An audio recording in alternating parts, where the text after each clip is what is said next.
You would save so much more money and actually reduce your cholesterol if you just...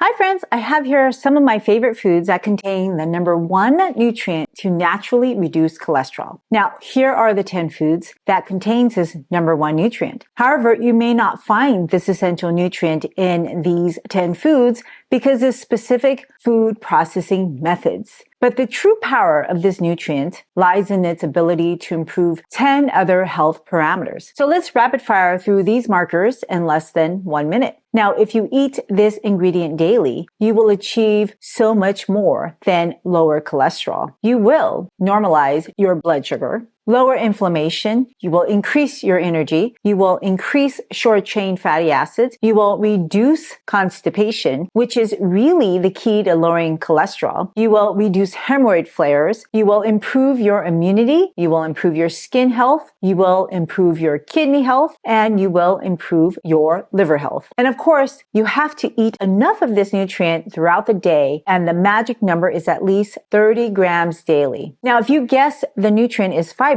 you are correct. But what kind? Fiber isn't one nutrient. There's over 24 distinct types of fiber and multiple subgroups within them. So this is one type of fiber. This is called cellulose. It's paper. Is this food? Sure, for termites, but most people don't eat fiber in this form. How about adding some to your bread flour for texture? Now, if you get some all-purpose flour, tear some of this up, you will add more fiber to that flour. Basically, you're putting shredded paper. And you may not bake like this, but bread companies do. Check your high-fiber breads, and you'll find cellulose in some of them. Cellulose is a complex carbohydrate and the most abundant organic polymer on Earth. It makes the walls in plant cells to keep them rigid and strong so they can stand up straight or they become the shape of the ball. They can grow as tall as trees. They can hold in water, like this tomato. Chemically, cellulose is just a bunch of sugars linked together with really super strong bonds, and it's so strong that cellulose, unlike sugar, is insoluble in water, and hence it's an insoluble fiber. Now see, if I put this orange in water, it's not going to dissolve. And if I put this paper down your toilet, I'm probably going to plug up your plumbing. This is because your pipes, they're solid, they're rigid. They can't help you squeeze this paper out. But the pipes in your colon are as thin as a plastic that wraps your cotton balls. And it's as flexible as your muscles. And it squeezes your poop to propel that waste into the toilet. But when you eat fiberless foods, it won't have the energy to squeeze your stool, especially if it doesn't have water to help lubricate this whole process. So then your stools will back up, will basically form a plug. And if you want to lower your cholesterol, then it's important that your breakfast needs to be fiber rich so that you can feed your gut microbes to ferment fiber into short-chain fatty acids to give your colonic cells the energy it needs to contract and push your stool out. In addition, when you add insoluble fiber, it moisturizes the stool so that it doesn't become rock hard pellets. And these pellets actually can erode through your intestine. But if all you ate was fiber, it's not nutritious. And the only way to achieve healthy stools and nutrition for you and your gut microbes is to eat mostly real, natural food that comes already prepackaged with essential nutrients. And these are the perfect presents that we find in nature. So number 1, grab an apple for breakfast, which contains 4.5 grams of fiber. Even apple rings have shown to lower cholesterol. And if you like applesauce, just know that it is often sweetened with added sugar, and it's already been cooked and pureed, which makes it more calorie dense compared to eating a raw apple. Now, many people make oatmeal as a staple for breakfast. Here's some oatmeal. You have to cook it. And this is great. So this is why it's number 2. A cooked cup of oatmeal has 4 grams of fiber. So an apple and an oatmeal is already almost 9 grams of fiber. And if you ate that, you will have achieved almost a third of what you should be eating for the day. But be careful of added sugars in those oatmeal packets. Or when you add sugar to your oatmeal, maybe try having your oatmeal savory and add a half a cup of beans, like navy beans, which is number 3. A half a cup of navy beans actually adds 10 grams of fiber. So by adding just half a cup of navy beans, you now nearly achieve 20 grams of both soluble and insoluble fibers.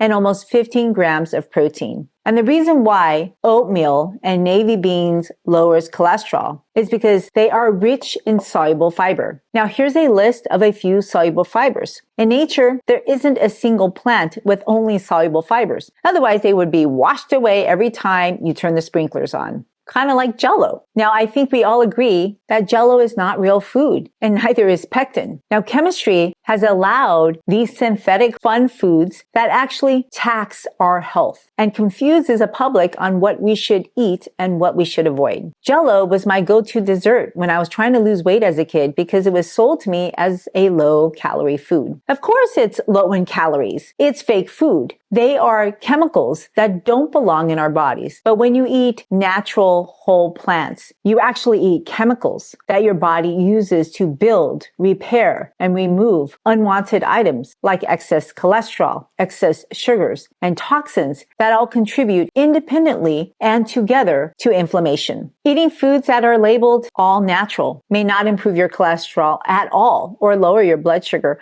or really any other marker on this list. Now, are you confused which fiber is best? So is everyone else. And that's why we're collectively destroying our metabolism and our gut microbiome. There is so much talk about cholesterol, protein, blood sugar that Americans have ignored the most important nutrient to squash inflammation: fiber in whole food. And true to capitalism, we have taken nature's perfect presence and extracted fiber and marketed it as a magic solution to our health woes with dietary fiber supplements. Now, I hate to be the bearer of bad news, but no amount of dietary fiber supplements will make up for the health effects of white rice and barbecue meats, unless these were side dishes and you eat your fiber supplement as a main dish. Now, unfortunately, that's not tasty and it's really not healthy, and hence a cycle of elevated cholesterol, triglycerides, blood sugars, it persists. Now, if you did eat that for lunch, rice and meat, you will struggle with having a bowel movement even though you ate a high fiber breakfast. And this is because each food bolus can become compacted and plug up the plumbing.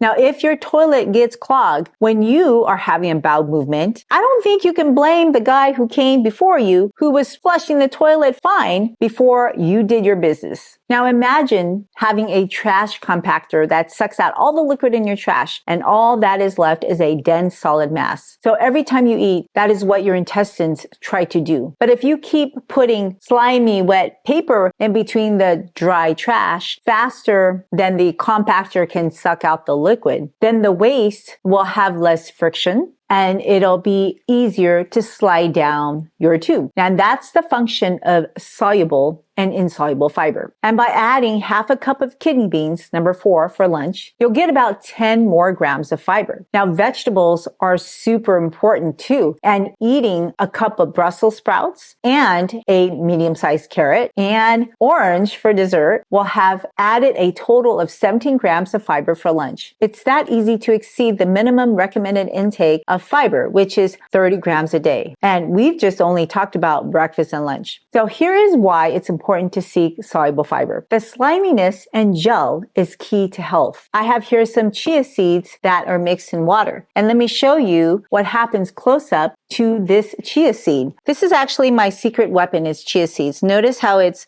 floating in water and some of it is stuck to the glass. Well, this is soluble fiber. I'm going to take this clove that represents cholesterol, which is a tip, round tip, and then, well, actually the bile is this stem. So the cholesterol is trapped on the stem of the bile. So this is what is really happening in your gut. Your liver converts cholesterol into bile, and when you eat, the bile goes down your intestines to be excreted out. But if you don't poop or have a bowel movement, then the cholesterol gets recycled, and then that adds to the overall elevated cholesterol in your bloodstream as well as your liver. And this is why it's important to seek soluble fiber, because the soluble fiber, the sliminess in the gel is what helps us have a bowel movement. It's so slimy that it's hard to keep your stool in. This is actually my secret weapon for pooping. I literally potty train my toddler feeding him chia seeds. I'm going to put this clove now inside here. Okay. Right. Let's see if the chia seeds get stuck. The chia seed has now encased my clove, right? And what that happens is it's preventing my body from reabsorbing the cholesterol. If, we represented the chia seeds or the clove tip as cholesterol, see how it's kind of stuck to it, right? It's viscous. And that's the purpose of soluble fiber. Now, in case you never made the connection, cholesterol is pulled by your liver and put into bile. So if your bile sits around too long, you can imagine that cholesterol will precipitate out. And when that precipitates out, it can become little stones. Those are gallbladder stones, right? So if you have high cholesterol, you are more at risk of having higher or more gallbladder stones. Now, if you've never had gallbladder inflammation, I can tell you it's not fun at all. I've never had it, but I don't want to have it. And when your gallbladder gets inflamed, things back up, and it backs up into your bile duct. These are tiny little ducts that can get super, super sick, and people can get super septic when these ducts are inflamed. The term is called cholangitis. That's inflammation of the biliary ducts. I want a low cholesterol because I want my biliary tree to not be inflamed. And when you have large stones, there's a risk that you're going to plug up this system. And this is also why I'm very careful around animals and animal products, as well as drinking water, because I don't want to get a parasite that can cause inflammation in my biliary tree. Believe it or not, there are parasites that just attack your biliary tree. Now, of course, you have to ingest it, and then it wiggles through your intestines, and then it goes into your biliary tree. These parasites are hard to diagnose and potentially can cause life-threatening obstruction and gallbladder cancers. So this is where, my clove in the chia seeds represents the bile, and the round tip is the cholesterol. And when the soluble fiber traps the cholesterol, not only does it prevent the body from reabsorbing it, but it helps you and your colon move it out of your body into the toilet. You see my clove is still floating there, right? It's surrounded kind of by chia seeds. And of course, this is just one clove. That just represents one cholesterol molecule. But imagine you had hundreds and thousands of these happening over and over and over every day, that you can rapidly reduce your cholesterol. But it all depends if you poop or not. Have you ever had a really hard poop that was like pushing out a rock? Well, that's a poop plug. And if your poop plugged up, then you're not going to be able to repeat this process, right? It's just going to back up. And when it backs up, eventually the chia seeds will not be around the clove, or your soluble fiber may release the cholesterol, and then you get that reabsorbed. That's why it's super important to poop multiple times a day. 2 to 3 times a day is very normal if you have high cholesterol. And that's another reason why people who eat a lot of fiber poop more than once a day. And that's why we have good cholesterol values. But if you just eat insoluble fiber, or you concentrate on fiber without any water, like this is pretty dry, right? You can imagine that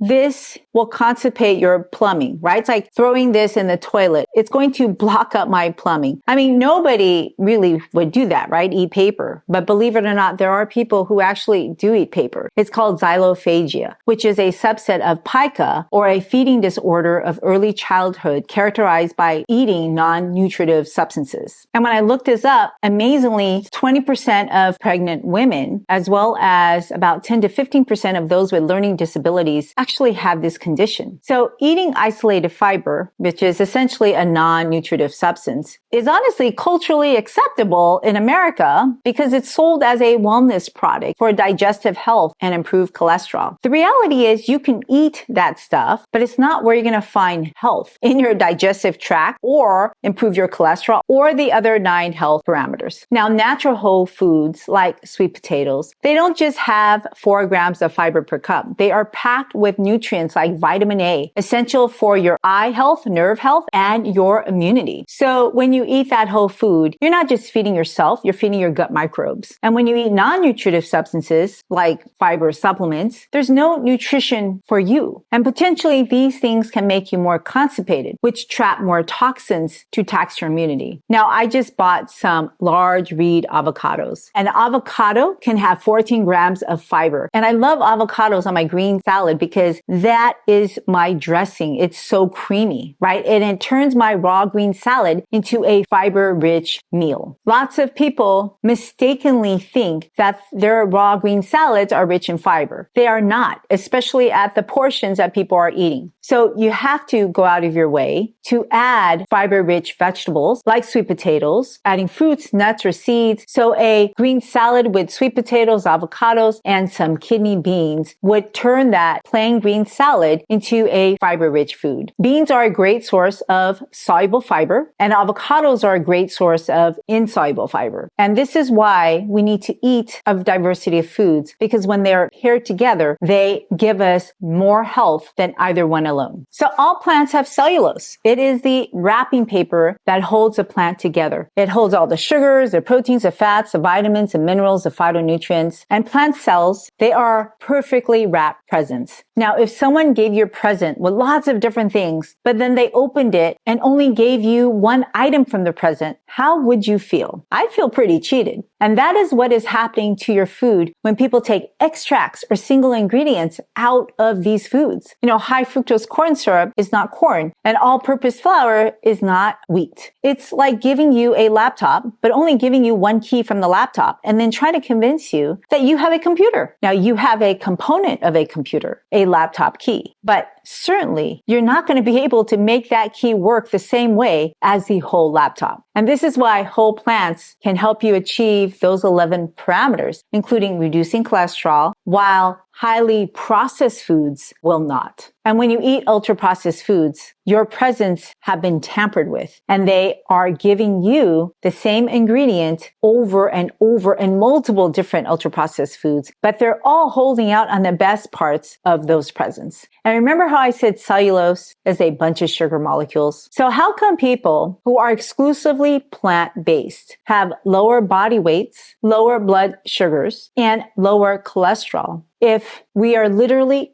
eating sugar? Now, how do people lose weight? Chewing on a celery stalk. And the answer is people can't access all the sugar in the cellulose. We don't have the right equipment called enzymes. So the energy in this plant is hard for my body to access, even after digestion. But an elephant can eat plants and become really fat if they eat enough, because their gut microbiome produces the right equipment, the right enzymes to digest cellulose. They are called cellulases, and they break down cellulose into sugars that the elephant can use as a source of energy. And this is basically fermentation. Herbivores have bacteria that are master fermenters, and that's how they grow to gigantic sizes, living exclusively on plants. People don't have super fermenters, and therefore plants are a little bit less nutritious compared to animal products and plant-based foods if we're talking about the same ingredients. But plants have unique ingredients. And unless you're from a remote village with no access to food and the internet, you know that in this modern day, most people are not struggling with absorbing the nutrients that they're eating. They're not struggling with being underweight and malnourished, but they are struggling with being overweight. And that's where eating foods that are less absorbable can help a lot. Whole plants. Do you remember they tried to make potato chips that just pass right through the gut so that you can eat as much potato chips as you want and not absorb those junky calories? It worked so well that people pooped in their pants. They didn't realize that adults didn't want to wear diapers to eat potato chips. But in reality, there's so many other things wrong with processed foods that are worse than just soiling your pants. Ironically, nature has had a solution for our health problems since the Garden of Eden. So if you eat high fiber whole plant foods like whole beans and nuts, most of the time, you're probably digesting roughly 60 to 70% of the calories. But if you ate the plant process, like bean flours or nut butters, you will absorb almost all of the calories due to processing. Now, if you take it to another processing level and make bean puff or a nut oil, you not only will absorb 100% of the calories, but those foods are so dense that you will gain more calories eating less volume. Now, these puffs are deceptively airy and hyperpalatable. And despite them being full of air and vegan and gluten-free and plant-based, they are not real food. food and are really poor sources of fiber. And there is really no fiber in nut oils. There's 2 grams of fiber in this serving of chickpea puff, and you can get 2 grams of fiber drinking a cup of coffee. People who eat these foods are trying to find a healthier alternative to straight junk food, cheese puffs. And I know because I was one of them. And sure, you may be eating a little bit less calories compared to cheese puffs, but the so-called healthier version has more sodium. So you're really not going to improve either of these 11 parameters with either of these highly processed ultra foods. And honestly, you would save so much more money and actually reduce your cholesterol and these 10 other parameters if you just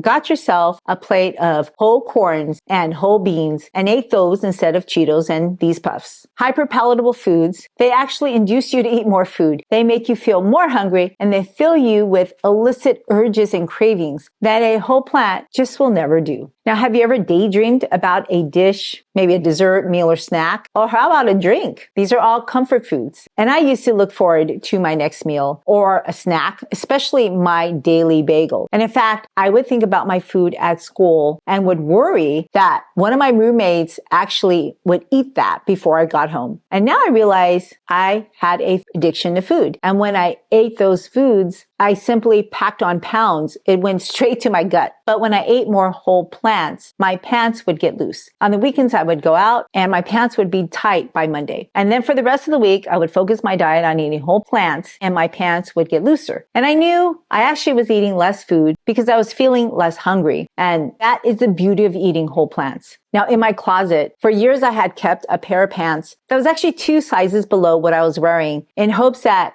I could fit in them one day. And I would try it on every other month. And unfortunately, my diet just yo-yoed too much. And sometimes I just couldn't even zip it up. And partially it was because of the freedom that I felt when I started earning money. Now, I'm not even talking about a lot of money. I worked over 100 hours a week and I started at $29,000 a year. Now, this doesn't even include my student loans. That was like a full mortgage that I had to pay back. So if you do the math, I was making less than minimum wage and barely surviving. But nevertheless, I wasn't using up student loans to live. And so I had some spare change and I would use that towards a beverage, basically teas and bagels. And that was during my internship. It was a super stressful, sleep depriving time for me. And so to de-stress, I would buy a specialty drink or I would buy a bagel and I would stuff my cupboard with specialty snacks. Now, I tried to diligently read the ingredients to make sure everything was all natural and organic. But the problem was that all the crap was hidden amongst the whole plant names and it confused me. These highly processed ingredients are named to confuse people. And on the surface, it looks healthy, 9 grams of fiber. Each bar has 1.4 ounces of food with 140 calories and 8 grams of added sugar, which is 31 calories by itself. Now, never mind the cavities and the tartar and the dental exams that the sugar actually costs. But who just eats 1.4 ounces of food? There's no way I would get full with 1 bar. So I would eat 2 to 3 bars at a time. 3 bars is 24 grams of added sugar, which is near the max of the recommended amount of sugar that women should be eating from the American Heart Association. And the thing is, this wasn't the only added sugar that I ate. I ate other foods that also had added sugar. And this bar is only 1.4 ounces of food. 1.4 ounces of dried oats is half a cup of cooked oat groats, which is only 76 calories with 3 grams of fiber. And that bar is 1.5 grams of saturated fat. That's another 13.5 calories, and 3 bars would be an extra 41 calories. Half a cup of oat groats is only 1 gram of saturated fat, which on the surface seems no big deal. But in reality, saturated fat calories really add up fast, as fat has twice as much calories as carbohydrates and proteins. So they snuck in half a gram of saturated fat in palm kernel oil and cocoa butter. And the more saturated fat you eat, the higher your Apo B cholesterol, which is the most accurate count of your body's total LDL cholesterol burden. And the problem with cholesterol is that it stays in your bloodstream for at least 3 days. So the levels get higher and higher as you eat more saturated fat with every meal. And this increases more gallstones. Okay, so if you're confused about whether or not saturated fat is good or bad, then you should take some time and read about it from actual medical journals and medical books. I have my own opinion about high cholesterol, and you probably have yours. But like gravity, our opinions don't change reality. So is saturated fat really good or bad? Now, which is it? People, they like villains. That's why storybooks and movies always have a villain. So the anti-sugar people, they blame sugar and they think fat is a hero. And the anti-fat people, they blame saturated fat and also added sugar. But otherwise, they eat lots of whole food carbohydrates. In reality, both added sugar and saturated fats in excess, they work together and should share the same villain spotlight.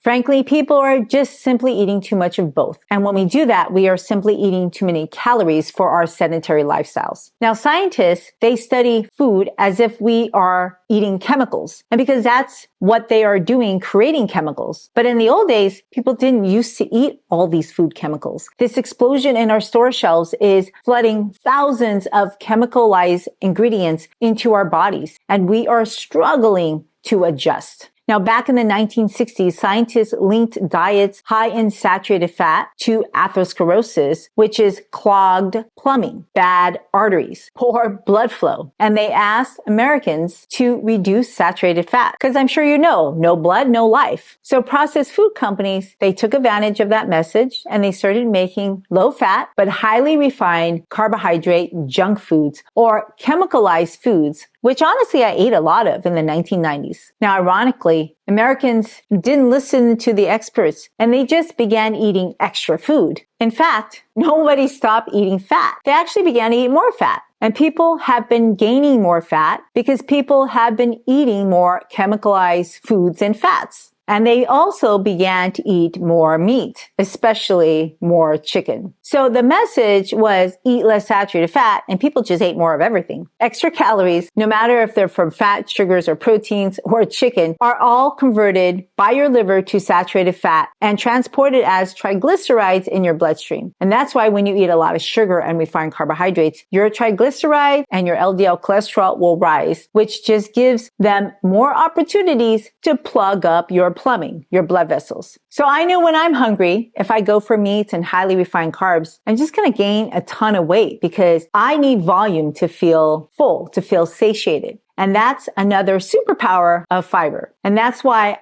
I used to seek Fiber One bars, but I didn't realize I was filling up on the wrong foods, and I never lost weight eating them. I did wonder how they put 9 grams of fiber in 1.4 ounces of oats. That's the chemistry part. So they opened up God's presence and extracted single ingredient fibers, chicory root extract, sugarcane fiber, cellulose gum. And to me, only the whole grain oats and the whole grain barley flakes are worth eating. And this is why this bar will not improve these 11 parameters. In addition, these 7 different types of isolated sugars, they're going to add to your triglyceride levels. These are highly processed ingredients working against the 9 grams of fiber. And sure, this is better than this bar, but neither are healthy foods. And if you wanted to eat 9 grams of fiber, here's a list of delicious whole foods to eat. The top 3 foods actually will continue to help you lose weight, even in the second meal. If I'm trying to bodybuild on an exclusive whole food plant-based diet, sure, I'm going to have to eat more plants, just eat more food. But if I'm trying to lose weight, I will naturally reduce my calories without reducing the volume of my food. And this is why people who eat a whole food plant-based diet improve their cholesterol, they lose weight, and they lower their blood sugars and can achieve these 11 health benefits if they're mindful in supplementing their dietary deficiencies like vitamin B12 and vitamin D, which honestly many people are deficient in regardless of what kind of diet that they're eating. Now, remember my chia seeds? This gel is called mucilage, which is a type of soluble fiber. But one of my favorite soluble fibers is beta-glucans, which is found in oats, barley, and even many mushrooms. Now, you may be surprised to hear that beta-glucan is also in the cell wall of certain fungi and yeast to maintain their shape and protect the fungal cells from the environment. I actually prescribe anti-fungals that treat fungi and yeast. Actually, it kills them. They're called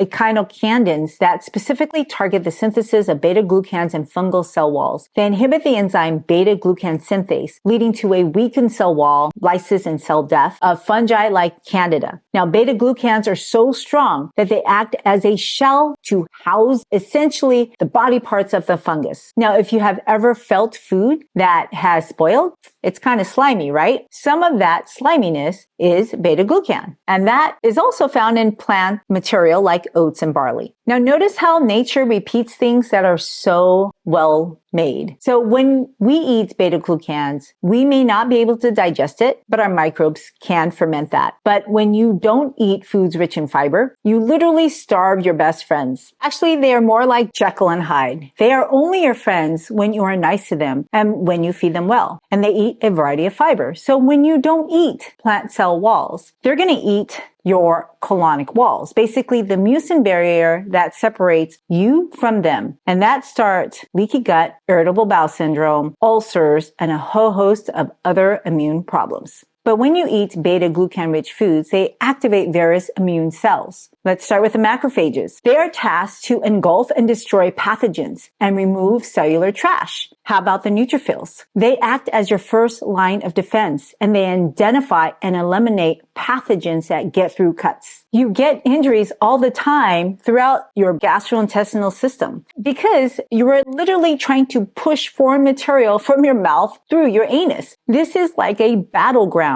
Natural killer cells. They are alerted to destroy virus-infected cells and tumor cells that are naturally in your environment and in you. And all this is orchestrated through a series of proteins called cytokines. Beta-glucans influences the production of cytokines, both pro-inflammatory and anti-inflammatory. And it's the balance of these two inflammations that give health at the right times. Now, beta-glucans optimize these communication pathways. There are many other health benefits from eating foods rich in beta-glucans, but my favorite part about eating beta-glucan-rich foods is how together these things are prebiotics and they promote the health and the growth of beneficial gut bacteria. A healthy gut microbiota is crucial to lowering your cholesterol and keeping it low. Now, first of all, colonic cells need special energy molecules called butyrate. That is a fermentation byproduct from eating fiber by your healthy gut microbes. Now, without butyrate, the colonic cells, they don't have the energy to squeeze the waste out. And basically, the system stops working. It's like a SIG alert.